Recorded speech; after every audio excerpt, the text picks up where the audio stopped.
Alors déjà, c'est une très bonne question. Et bien sûr, les attributs de joie et de colère, en fait c'est joie dans le sens de satisfaction, eh bien, ils ne sont, ils sont à considérer comme des attributs d'action, et ce sont des attributs qui sont textuels, exclusivement textuels dans le sens où euh, ils ne sont pas découverts par le biais de la raison seule. Donc ce sont les textes qui sont venus nous apprendre qu'Allah Azzawajal était doté de l'attribut de joie et de colère, même si en réalité ce point, il mérite de plus amples explications, puisque comme on le sait, Ibn Taymiyyah, il rentre dans des considérations extrêmement pointues et poussées. On pourrait dire que même d'un point de vue purement rationnel, il est possible de deviner qu'Allah Azzawajal est doté de l'attribut de joie et de colère. Et donc la méthodologie adoptée consiste à dire qu'effectivement, ce sont des attributs textuels, donc nous donnons foi au texte, avec les règles qui vont avec, je ne vais pas les répéter ici.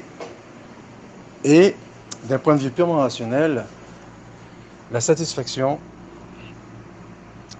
est la manifestation des attributs parfaits d'Allah Azzawajal, tels que la volonté parfaite, la capacité parfaite, et l'œuvre parfaite.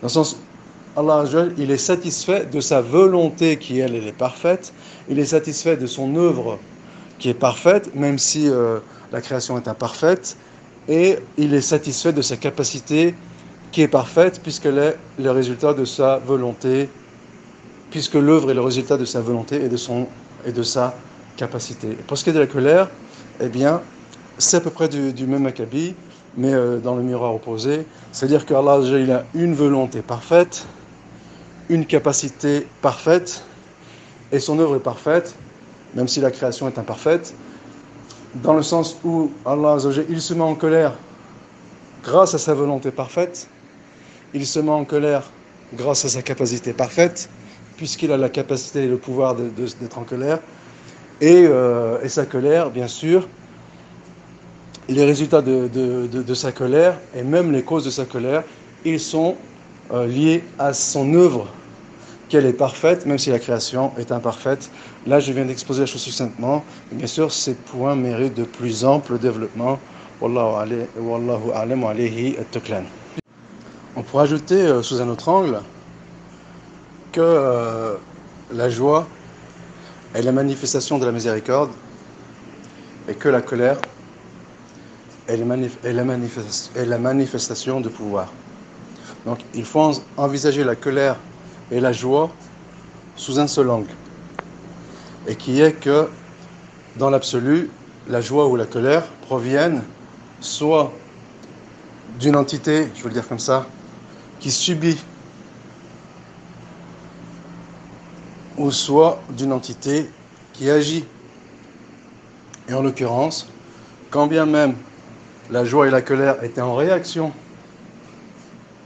à une œuvre issue de la création ou non, eh bien, cette réaction, elle est dans l'action, elle est agissante et non pas passive.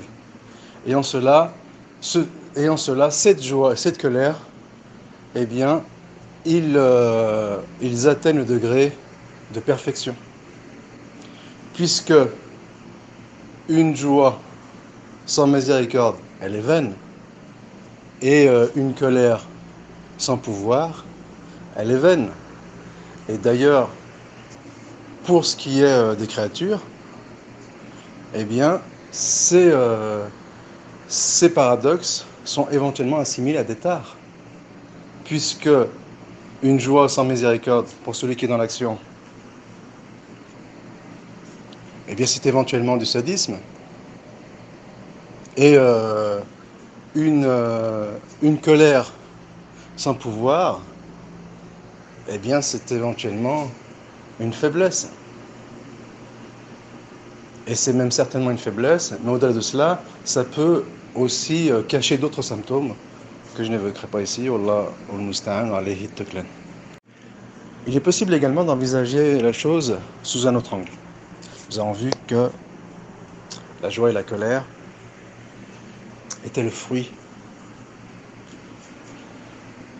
de la volonté parfaite, de la capacité parfaite et de la création parfaite, qui est l'œuvre du Créateur Tout-Puissant, et qu'il y avait un lien de corrélation où que la joie était la manifestation de la miséricorde et que la colère était la manifestation de la force. Eh bien, il faut ajouter un autre élément, et qui est la justice. Et qu'une justice, et que, pardon, la joie sans miséricorde est impuissante, et qu'une joie injuste n'est pas digne du Seigneur vénéré. De la même façon que la colère sans force est impuissante, et que la colère injuste n'est pas digne du Seigneur vénéré. Ainsi, une joie et une colère illégitime, elles sont soit injustes, soit impuissantes. Et une joie et une colère légitime, elles sont justes et puissantes, dans le sens de capable par son pouvoir et sa force, mais aussi par sa justice, sa volonté parfaite, sa création, son pouvoir parfait, sa création parfaite, qui est la manifestation de son œuvre, et